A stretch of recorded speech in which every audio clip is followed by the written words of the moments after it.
Samsung's Galaxy Note phones have always been about more. More screen, more battery, more specs, more power, more features. And the new Note 9 is the most more of them all. It has the biggest screen, the fastest processor, the biggest battery, the most storage, and the most features of any Note phone. And it also has the biggest price. This thing costs $1,000 and up, and it's way more than any prior mainstream Samsung phone. So is all of this more stuff worth it? Well, if you're a Note fan or someone that's owned a prior model, yeah, totally, this is the device you've been asking for and wanting. You don't even really need me to tell you that. You probably already know you want this thing. But for the rest of us, it's a much tougher sell, especially since Samsung's other big phone this year, the Samsung Galaxy S9 Plus, can be had for hundreds of dollars less and offer many of the same features. The Note 9 doesn't look much different from last year's Note 8. It has the same basic design of the past few Note models. There's lots of screen, curved glass on the front and back, and a metal frame. This time there's a 6.4-inch screen, which is just barely, basically indistinguishably bigger than the screen on the Note 8.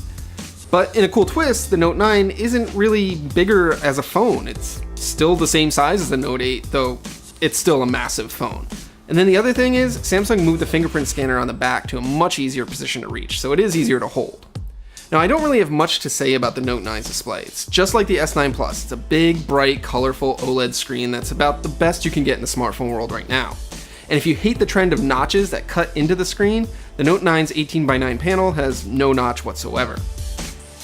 Now, in terms of performance and specs, the Note 9 is basically the same as the S9 Plus. It has the same Qualcomm Snapdragon 845 processor that every other Android flagship phone is using this year, and it's paired with 6 or 8 gigabytes of RAM. Now, the Note 9's performance is smooth and fast. Never did I really run into an issue where there was choppy performance or lag or even an app not being ready for me as soon as I expected it. Now, one of the more things that you get with the Note is more storage. The base model has 128 gigabytes, but you can get one with up to 512 gigabytes if you're okay with spending $1,250 for it. Either of those models also have a micro SD card slot, so you can max this thing out with up to 1 terabyte of storage if you really want to. But the most more that you get with the Note 9 is more battery. Samsung put a 4,000 milliamp hour battery in this phone. That's 500 milliamp hours more than the S9 Plus and a full 700 milliamp hours more than the Note 8. That really makes it an all-day device, even if you're a really heavy user that's always looking at your phone. And if you're not as heavy of a user, you might even get 2 or 3 days of use without much trouble. And of course, because this is a Note phone, the other difference between it and every other Samsung phone is its S Pen stylus. Now, the S Pen has been around for years, and it can be used for all the same things that you do before. You can jot down notes, or doodle, or just use it to navigate the interface.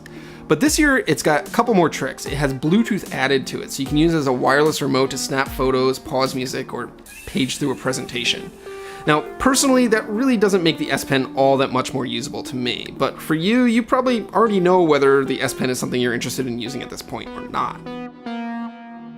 Note 9's camera is also exactly the same as what we saw in the S9 Plus earlier this year. The rear camera has a dual 12 megapixel system with a switching aperture wide-angle lens, plus a telephoto lens for portrait effects.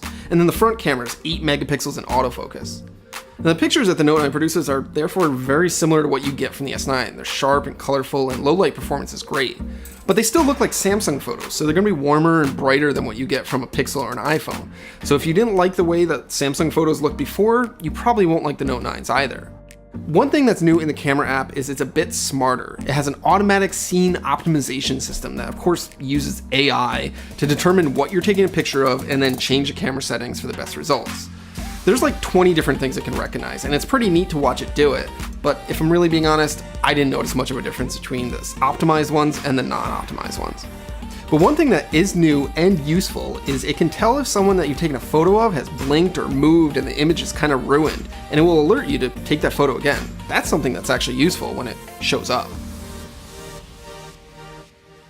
For software, the Note 9 is running Android 8.1 Oreo, and it's got Samsung's user interface on top of it. It's not really changed much from what we've seen from the past few years from Samsung.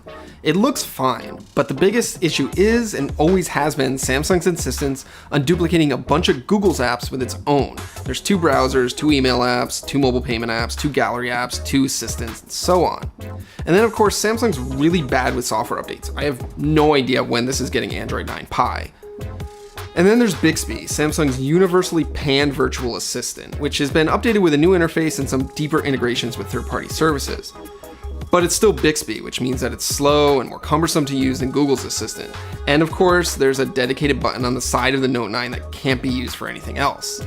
Now, the version of Bixby that's on my review unit is said to be non-final, so it may be updated before it hits stores, but I honestly don't think it's going to make much of a difference.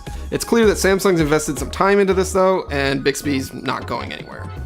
And finally, we have DeX, Samsung's attempt to make your phone work as a computer. And it's easier to get DeX up and running with the Note 9. You basically just need a USB-C to HDMI adapter, but it's still just as clumsy to use as it was a year or so ago when DeX first came out.